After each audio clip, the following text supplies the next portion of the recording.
Today, the Sumerian king list remains one of the most controversial ancient texts ever discovered in history. Within it lies a clear description of how a group of enlightened beings descended from the heavens to rule over Earth. Their total reign is recorded as 1,200 years.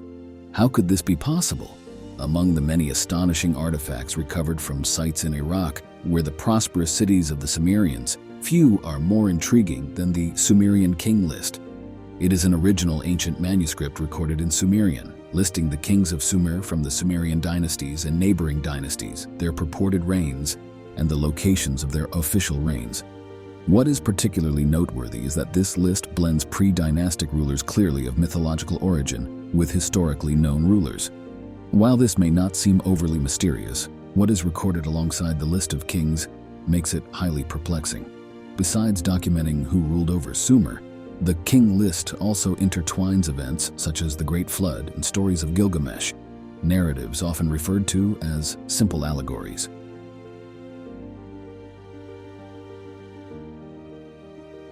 The Sumerian king list, discovered by scholars across various regions of ancient Mesopotamia over many years, is considered one of the most intriguing ancient texts ever found.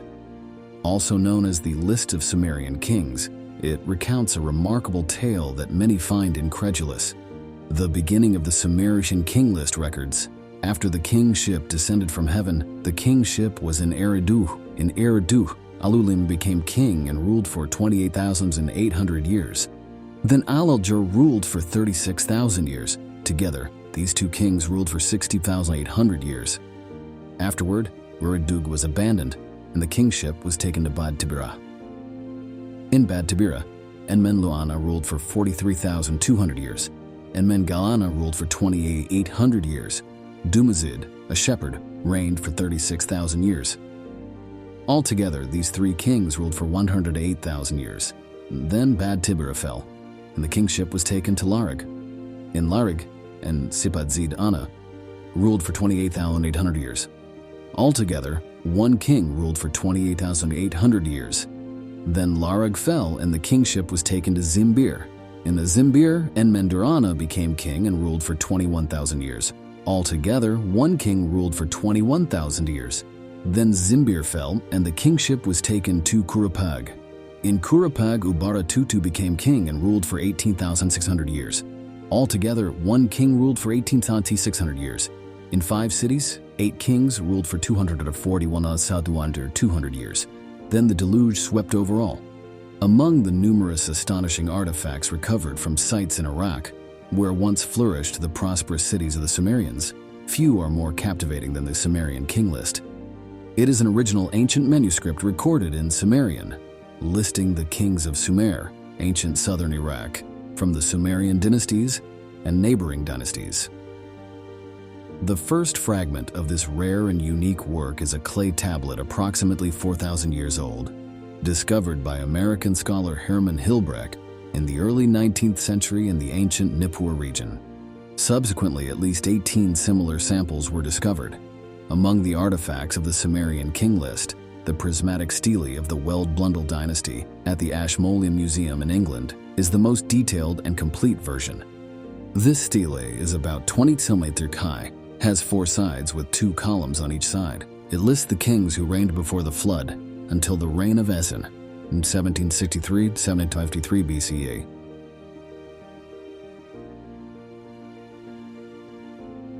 But how could 8 kings rule Earth for 200 years? Researchers have spent decades analyzing and delving into the Sumerian king list, an ancient document that to them remains filled with mystery and mystery.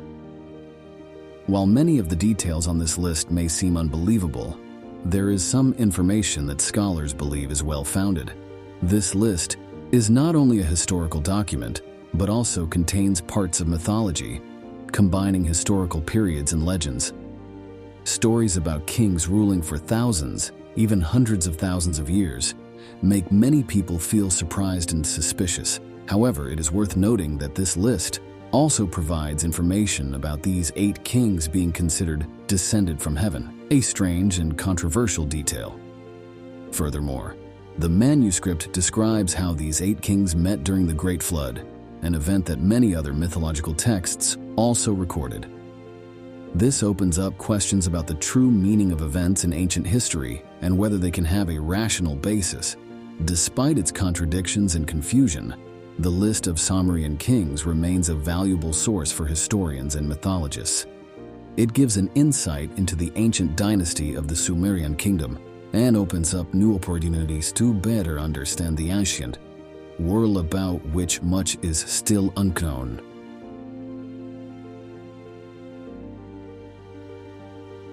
For decades, the Sumerian king list has remained a controversial topic among researchers. Questions about its authenticity have sparked various opinions.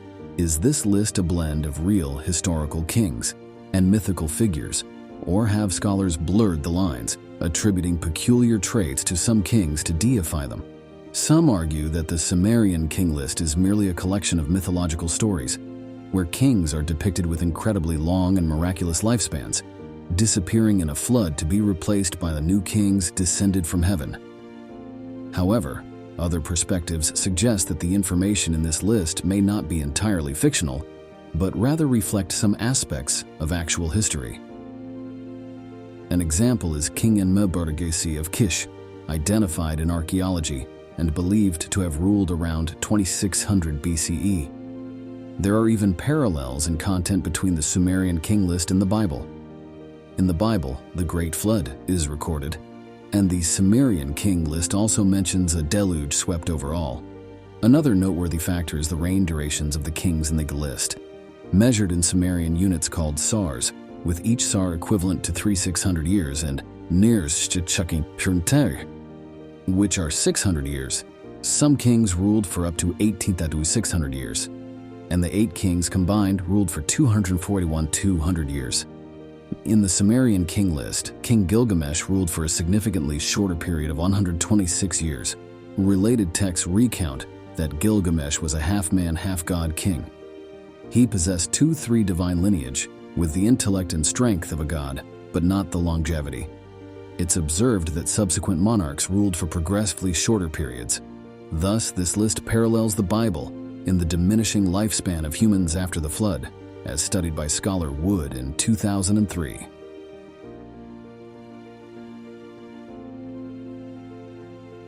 So where did the Sumerians come from? The Sumerians referred to themselves as Saggiga, the black-headed people, and their habitat was known as Ki-Engir, the land of the civilized lords. Modern archaeological data has demonstrated that the Sumerians belonged to the golden-skinned race. After a Polish research team examined 350 ancient skeletons, they discovered that the DNA of these Sumerians closely resembled that of Tibetans from the Himalayas, part of the Indian subcontinent. Individuals with this DNA type have existed in the Tibetan Plateau since ancient times, suggesting migration from the Himalayas to Syria rather than the other way around. This migration could have occurred about 4,500 years ago, with the Tibetan Plateau being inhabited as early as 20,000 years ago. Scientists' reports mentioned that the DNA sampling location of Tibetans was Ladakh in northwest India, where Tibetans are clearly golden-skinned. However, to provide comparative evidence, scholars compared Tibetan and Sumerian cultures to identify similarities between the two nations in terms of language and culture. Fundamentally, they share similarities such as dark hair, golden skin, bronze-made tools, pictographic script, similar language, belief in prophecy, earth and stone fortifications, houses made of earth and wood, astrological knowledge, and both have legends about the Great Flood. They invented the plow and the wheel very early on, paving the way for an agricultural civilization and developing irrigation systems. Many still believe that the Sumerians are descendants of the golden-skinned race who survived in the Kunlun Mountains during prehistoric floods in ancient times. At that time, the flood was meant to eradicate the morally corrupt human race. Only those on the mountain and those warned by the gods could escape, and Western civilization was destroyed from then on. Fortunately, the golden-skinned people living in the Kunlun Mountains mastered the advanced technology of the ancient Eastern civilization.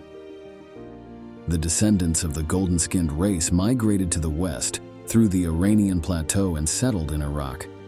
Thanks to the advanced prehistoric cultural elements, the Sumerian civilization developed early, and the divine culture brought benefits to all living beings.